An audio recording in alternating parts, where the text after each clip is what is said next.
Atención emprendedor, potencia tu negocio con préstamos con garantía hipotecaria de rebajatuscuentas.com y págalo hasta en 10 años.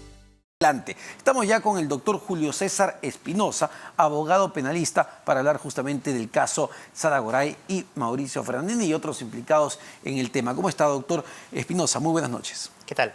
Bueno, encantado. Doctor, a ver, en principio, sobre este caso, hay que diferenciar dos cosas muy importantes cuando analizamos la acusación de fondo, la acusación de organización criminal, la acusación de haber corrompido a funcionarios públicos, que es lo que se va a tener que determinar en un juicio posteriormente. Estamos en una etapa donde la Fiscalía está solicitando una prisión preventiva mientras dure el proceso y los elementos que se evalúan son distintos, ¿verdad? ¿Cuán compleja es la situación tanto de la empresaria Sara Goray como de Mauricio Fernandini? Bueno, en realidad, sumamente compleja.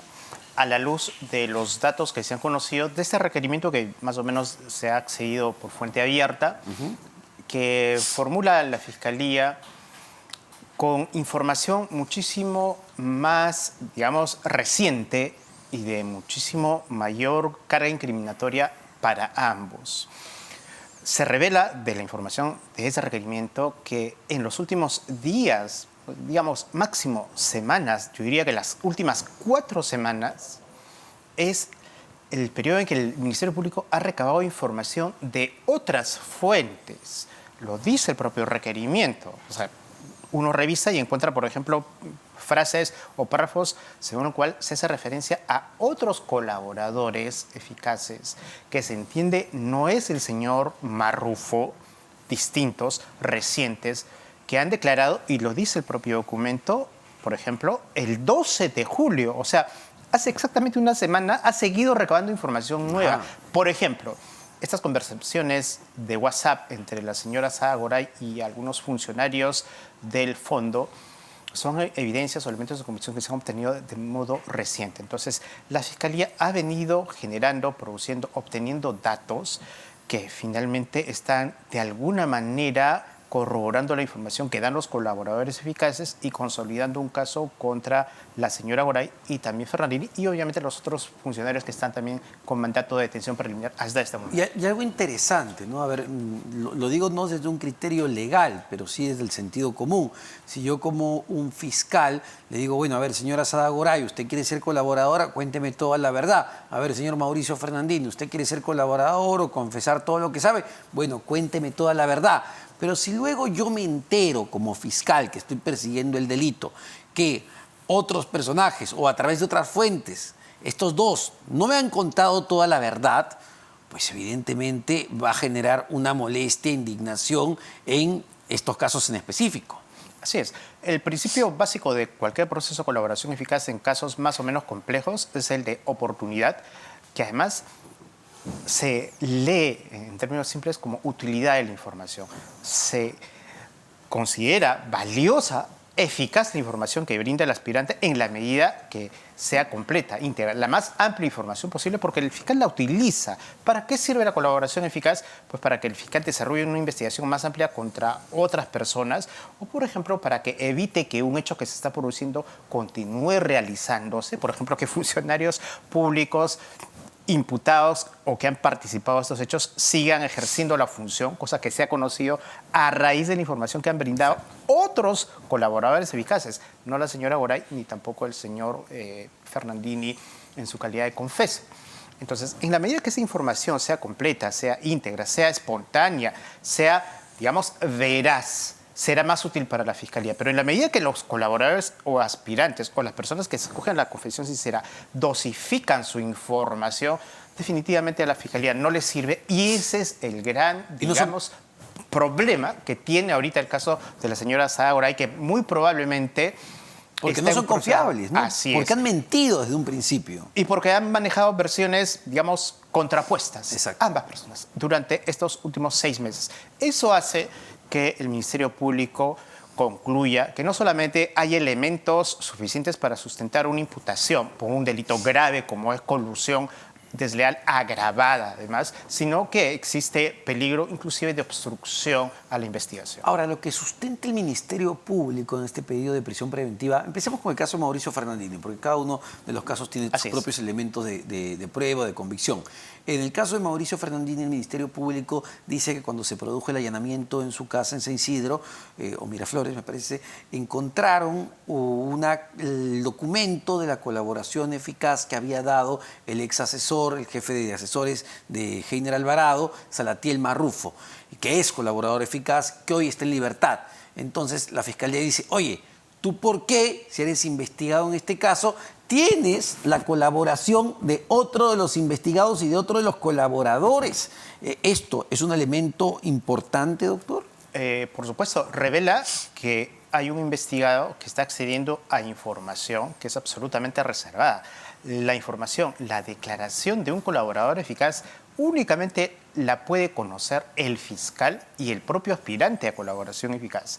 Jamás puede estar a disposición de terceras personas, menos de coimputados, porque la Fiscalía está presumiendo que está accediendo a información secreta, porque así es el proceso de colaboración eficaz, que no le está permitido disponer a él con algún propósito, es decir, con el propósito de conocer o quizás de influir o de modificar su conocimiento o su versión o su confesión, cosa que realmente ha venido sucediendo, ¿no?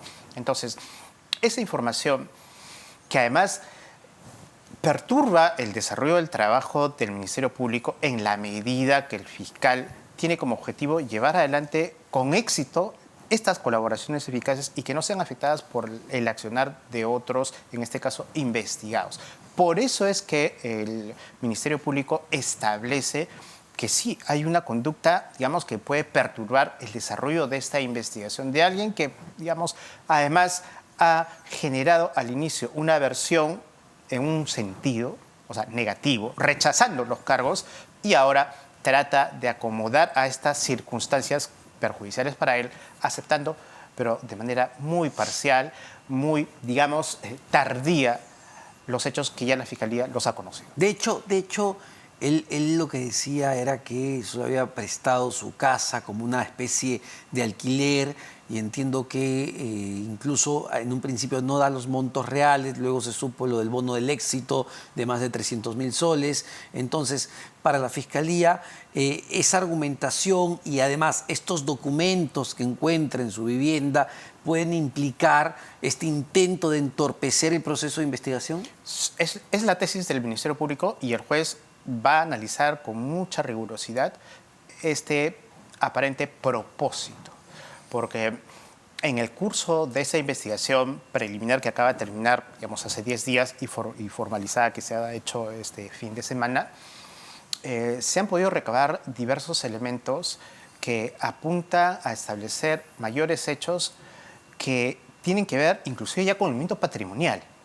Al señor Fernandini, no por información que él haya brindado, sino por información que proviene de la propia fuente del Ministerio Público o información que ha remitido, por ejemplo, la SBS o la UIF, se le ha identificado movimientos patrimoniales que aparentemente no tienen sustento, pero que estarían ligados en el tiempo y en los montos a las cifras que, según los otros colaboradores eficaces, le habrían sido entregadas no por haber simplemente sido un simple facilitador de un espacio, sino por haber tenido una participación mucho más importante en todo este proceso de colusión desleal. Porque entiendo, para salirnos un poco de los elementos de convicción que está analizando y presentando el Ministerio Público para la prisión preventiva, pero en el caso en sí, en el caso de fondo, entiendo que para la Fiscalía, Mauricio Fernandini es o era una especie de conexión que acercó a la organización criminal que lideraba Sada Goray con la organización criminal que lideraba Pedro Castillo, porque fue a través del contacto que él hace con Heiner Alvarado, escribiéndole a su WhatsApp cuando asume como ministro de Vivienda, que se da este acercamiento, ni bien asume el gobierno Castillo. Sí, hay que entender que la hipótesis de la Fiscalía y con los datos que se tiene, ubica al señor Fernandini en la parte del primer nivel de esta imputación, es parte de este núcleo central de personas que han dirigido y promovido estos hechos. Inicialmente, o sea, hace 6 meses, parecía una persona periférica de participación, digamos, circunstancial en los hechos, con temas como, por ejemplo, brindar un espacio para reuniones, pero no. Con toda la información que se ha conocido, su participación ha sido protagónica, tan protagónica que al postular la pena que persigue imponer el Ministerio Público, que es una exigencia para poder solicitar la prisión preventiva, está pretendiendo, está postulando la misma pena para la señora Goray que para Mauricio Fernandini. Es decir, según el requerimiento fiscal, la Fiscalía dice va entre 15 años y 16 años y 8 meses, tanto para la señora Goray como para Fernandini, lo que revela que están en el mismo nivel de imputación con la misma gravedad. Bueno, eso es tremendo, ¿no? Pero volviendo al tema de la prisión preventiva, para entender qué es lo que puede pasar o qué decisión puede tomar el juez Raúl Justiniano sobre estos dos casos en específico.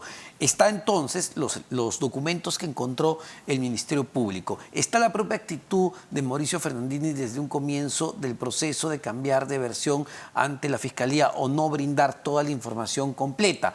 Además, entiendo que el Ministerio Público encontró una denuncia que le hace ante la Fiscalía, donde dice que se pierde su billetera, se pierde su pasaporte y unos pasajes a Punta Cana, República Dominicana, y además la cita que tenía para el 7 de julio en la Embajada de los Estados Unidos para renovar su visa. De hecho, a él se le detiene justamente en los exteriores de la Embajada. Entonces, el Ministerio Público está suponiendo que Mauricio Fernandini tenía intenciones de salir del Perú y que esto incrementa el riesgo de peligro de fuga.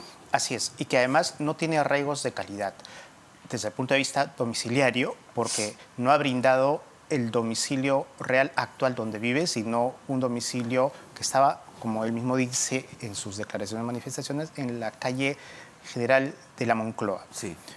Ese domicilio lo ha mantenido formalmente en el caso, pese a que él ya no vivía en ese lugar, ¿no? El lugar donde se produjo el allanamiento, en el momento que lo detienen, es en la calle Parro de Alea. Y la Fiscalía dice, si él nunca comunicó que su domicilio actual y real era en Parro de Alea, es porque quería evitar identificar su domicilio real. Y eso hace que la calidad de su arraigo domiciliario sea bastante débil. Lo mismo respecto al arraigo laboral. Dice, no tiene un trabajo conocido, y él mismo lo declara, no realiza actividad laboral ni profesional actual, no solamente actual, por lo menos en los últimos 6 meses. Eso también decae o hace que su arraigo sea más débil, y eso influye en el otro factor que también la Fiscalía ha manifestado, que no tiene, desde el punto de vista familiar, personas dependientes. No ha expresado, no ha documentado, no se conoce que tenga personas dependientes que establecerían la posibilidad, entonces, conjuntamente, de valorando todos estos datos, la posibilidad alta de que él pueda eludir o salir del país en caso haya un proceso más grave como el que se está realizando en este momento. Y doctor, el hecho de que haya transferido sus bienes, tenía 7 inmuebles, entiendo, a su hermana, también puede ser considerado por el juez. Sí, hay un concepto en estos ámbitos de la prisión preventiva que se llama arraigo, digamos, inmobiliario, arraigo patrimonial, que está marcado por el modo como la persona demuestra tener patrimonio formal, sólido, que lo vincule o que establezca que él no va a eludir la acción de la justicia. Pero más bien ha ocurrido hechos, digamos, extraños. En los últimos meses ha tratado de deshacerse, aparentemente a través de algunos mecanismos legales, por cierto, formales, pero de evitar que el patrimonio que él tenía siga dentro de su esfera, transfiriendo o inclusive, según la información del requerimiento, se ha encontrado un poder donde le entrega a una tercera persona un poder general para disponer de muchas cosas, entre ellas de su patrimonio. Lo que evidencia que también está tratando de evitar que un probable proceso pueda afectar lo que finalmente va a ser objeto de discusión, la reparación civil, ¿no? Que tiene que afectar sobre el patrimonio que se presume además, claro, si hay una imputación posible por lavado de activos, el resultado, claro, de la actividad que se imputa como delictiva. Entonces, en todos los casos vemos esta actitud de, digamos, ir por la sombra, de entorpecer, de transferir, de tener información privilegiada, de por ahí comprar pasajes. Esa es al menos la figura que está presentando, digamos, la Fiscalía. Que una constante de lo que ha marcado el comportamiento durante los últimos meses, que coincide con el tiempo en que se está desarrollando esta investigación. Conclusión, Para la Fiscalía, en este caso, existen no solamente datos que revelan su vinculación intensa con los hechos en el primer nivel, sino además riesgo tanto de fuga como riesgo o peligro de obstrucción. Esos elementos van a ser bastante bien valorados y conocidos y revisados por el juez que tendrá que emitir su decisión. Desde el punto de vista técnico, legal, doctor, entonces, con todos estos elementos que está presentando el Ministerio Público ante el juez, la audiencia va a continuar el día de mañana, ¿cuán probable es que le den, no sé si los 36 meses, pero le den una prisión preventiva? Yo estimo bastante probable. A la luz de los datos que ha presentado la Fiscalía, no se han discutido todavía, pero ya se conoce el tenor de sus fundamentos. Insisto, sobre todo porque al aparecer un caso rodeado de diversos elementos de información que está obteniendo de diferentes fuentes, le permite persuadir al juez, que finalmente va a decidir, que tiene un caso no solamente bastante sólido, sino el caso de una persona que ha insistido en llevar adelante una suerte de estrategia, diríamos, errática para evitar una investigación o para intentar desacreditar ciertos elementos que la Fiscalía sigue procurando obtener. Y eso finalmente va a determinar que el juez, a mi criterio, con bastante probabilidad, imponga un mandato de prisión preventiva. El plazo podrá ser objeto de discusión, pero finalmente creo que las condiciones que ha planteado el Ministerio Público en su requerimiento le van a hacer, digamos, persuadir de modo bastante probable al juez de imponer esta medida. Ahora, el otro caso, el de Sada Goray, donde también se pide 36 meses de prisión preventiva, entendemos que un elemento clave que está presentando la Fiscalía, entre muchas cosas que tiene además contra la empresaria, es este documento que encontraron también en el allanamiento que se hizo en el cuarto del Hotel Costa del Sol cuando llegó a Lima. Un documento de ciudadanía de República Dominicana. Ella muestra en este documento, ella vive en Punta Cana, para ser más específicos, incluso puede montar negocios en República Dominicana sin ningún problema con este documento. ¿Esto es fundamental para sostener, digamos, el peligro de fuga, la falta de arraigo del Ministerio Público? Es esencial. El mandato de prisión preventiva finalmente puede imponerse, y el elemento central, porque puede discutirse si hay o no, digamos, en cualquier otro caso, ¿no? No en este, puede discutirse si hay o no suficientes elementos que vinculen a la persona con el delito. Pero, aun cuando eso pueda ser discutible, lo central finalmente va a ser que la persona represente un riesgo procesal de evasión o de obstrucción. Y el comportamiento, digamos, la vida personal, si se quiere, profesional de esta señora en los últimos meses, casi un año, dan cuenta de que no tiene una vinculación con nuestro país, de que no tiene un domicilio fijo en nuestro país, de que cuando llega lo primero que hace, en vez de acudir al domicilio que ella ha consignado, que entiendo que es por el Surco, Camacho, La Molina, que después lo mencionó, y además donde se realizó el allanamiento, ese mismo día se hace el allanamiento, lo primero que hace es acudir a un hotel, o sea, un lugar de tránsito inmediato dentro del aeropuerto, lo que indicaría que lo que pretendía más bien es, si le hubiese sido posible, retirarse inmediatamente y salir otra vez por el aeropuerto del país. Esos son datos tangibles. O sea, el peligro, el riesgo de que ella pueda, conforme a todos estos antecedentes, no tener un suficiente arraigo dentro del país existe, y eso es más que suficiente para que el juez pueda establecer que se cumple este presupuesto y pueda imponer una prisión preventiva, sin hacer referencia ya a los otros datos que tienen que ver ya con su versión, su declaración y el peligro de obstrucción, que evidentemente también está discutiendo. Porque ella, a ver, si uno valora y hace el análisis del comportamiento que ha tenido durante todo este proceso, desde que, es verdad, fue un testimonio clave para gatillar la caída del expresidente Pedro Castillo, cuando en diciembre decide contar todo, me parece, al dominicar punto final, y se presenta en un primer instante como una extorsionada, ¿no? como una víctima.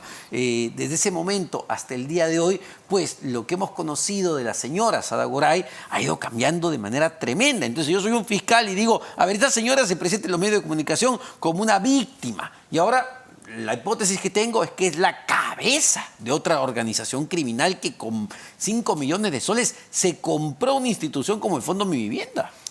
Y además, mediatizar su caso, su defensa. Ajá. El fiscal, como en todo caso complejo, lo que espera es que la primera declaración, la explicación que tiene que dar una persona que está siendo comprendida en una investigación, la dé ante la autoridad respectiva.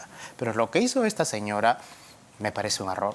Lo que hizo es su primera versión, su primera explicación acerca de cuál es su posición frente a los hechos, le da un medio de comunicación y desde ahí creo que la Fiscalía ha mirado con bastante reserva cada cosa que ella ha dicho. Porque finalmente, si hubiese dado información inmediata, información corroborable, espontánea, útil, directamente a la Fiscalía, hubiese establecido quizás una relación como aspirante a colaboradora eficaz, una relación de manera mucho más sólida, más consistente. Pero eso no ha sucedido. Ella ha pretendido, y esto también es un dato absolutamente público, llevar una suerte de colaboración eficaz, digamos, bastante cómoda, ¿no? O sea, desde diversos lugares, de diversos países, sin necesariamente estar sometido a los rigores que cualquier persona investigada lo tiene acá en el Perú. Y eso la Fiscalía nunca lo ha aceptado. No conozco un caso de colaboración eficaz que se haya hecho desde el extranjero y a larga distancia, salvo el caso de Joseph Maiban, porque él era ciudadano extranjero. Claro, pero en el caso de la señora entendemos, y lo sustenta el Ministerio Público, tiene hasta 4 residencias: República Dominicana, Tampa, Florida, su casa en Trujillo y su casa en Lima. Entonces, y dice, oye, estaba ¿dónde postulando, vive? según la información, a otra visa también en Uruguay. En Uruguay. Entonces, definitivamente la posibilidad de que esta persona tenga el propósito, y eso es lo que la Fiscalía postula, el propósito de salir del país para desarrollar su actividad, no sujetándose a las disposiciones de una investigación que se hace acá en nuestro país, existen y de manera alta. Entonces, yo creo que eso va a ser el elemento central que el juez va a analizar al momento de decidir. Ahora, doctor, en cuanto a la obstaculización, ¿no? Porque hablábamos del peligro de fuga, de que no Así tiene es. arraigo la señora, pero en cuanto a la obstaculización, lo que sustenta el Ministerio Público es que ella tiene una relación de larga data con su ex esposo, que también está implicado y es prófugo, Luis Mesones Sodar, me parece, que era el asesor de la cabeza del presidente del Fondo Mi Vivienda, y con su abogado, Ítalo Arbulú. Y sostiene que incluso ha tenido reuniones fuera del país y puede entorpecer el proceso, dado que tiene este nivel de comunicación. ¿Es un argumento válido que el juez Raúl Justiniano puede tomar en cuenta?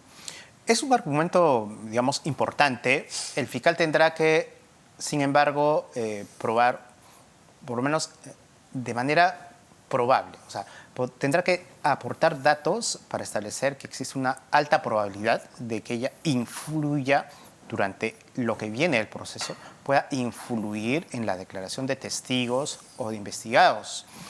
Sucede que los principales testigos investigados son personas que han sido de su influencia, personas que han dependido en los hechos, digamos, no en la función, porque ella no era funcionaria pública, pero ya está establecido en el caso que ella era la principal, digamos, promotora, directora o la que tenía capacidad de decidir para el nombramiento de esta red de funcionarios, que son ahora o investigados o testigos, y algunos probablemente inclusive colaboradores eficaces. Esa posibilidad existe, es tangible y por supuesto que determina la existencia de un peligro, digamos, bastante probable de obstrucción, de influencia en la realización de obtención de elementos testimoniales, documentos, información, peritajes que se puedan ir generando, y hace que finalmente el juez deba analizar estos datos para definir su posición. Pero para imponer una prisión preventiva no necesariamente tienen que existir los dos tipos de peligro. Es suficiente que exista o el peligro de fuga o el peligro de obstrucción. Si concurren ambos, digamos, con mayor razón. Entonces, para ambos casos, me decía que para Mauricio le queda claro, de alguna manera, o es muy probable que el juez decida darle la prisión preventiva. En el caso Sada Goray, ¿también los elementos son demasiado potentes, lo que está presentando la Fiscalía? Yo diría que muchísimo más potentes, por todas las evidencias, pero sobre todo por lo que acabamos de explicar, ¿no? El peligro de fuga de la señora Goray es muchísimo más intenso, tangible, demostrado. En buena cuenta, ella ha aceptado, está reconociendo que tiene diferentes posibilidades de residir en varios países del mundo, y eso es más que suficiente. Por menos datos que esos, en el Perú en los últimos meses se ha impuesto prisión contra diversas personas públicas o privadas. Bueno, tremendo, ¿ah? Tremendo lo que se viene para dos personajes claves en una nueva trama de corrupción, ¿ah? Una arista en realidad de corrupción de lo que fue el corto gobierno del expresidente Pedro Castillo. Este es solo el caso Fondo Mi Vivienda, pero es un caso fundamental porque es donde se le vincula directamente a Pedro Castillo. Es donde Salatiel Marrufo, que es colaborador eficaz en este caso, dijo, sí, yo le entregué plata a Pedro Castillo, incluso le entregaba plata a sus hermanos. Sí, yo le entregué plata a Heiner Alvarado, exministro de Vivienda, Construcción y Saneamiento. Y fue justamente la declaración que gatilló, de alguna manera, que el expresidente decidiera ese 7 de diciembre dar un golpe de Estado. Y finalmente su destitución, y hoy por hoy está en la cárcel. Así que es un caso definitivamente emblemático en esta maraña de constante corrupción que vivimos. Muchísimas gracias, doctor Encantado. Julio César Espinosa.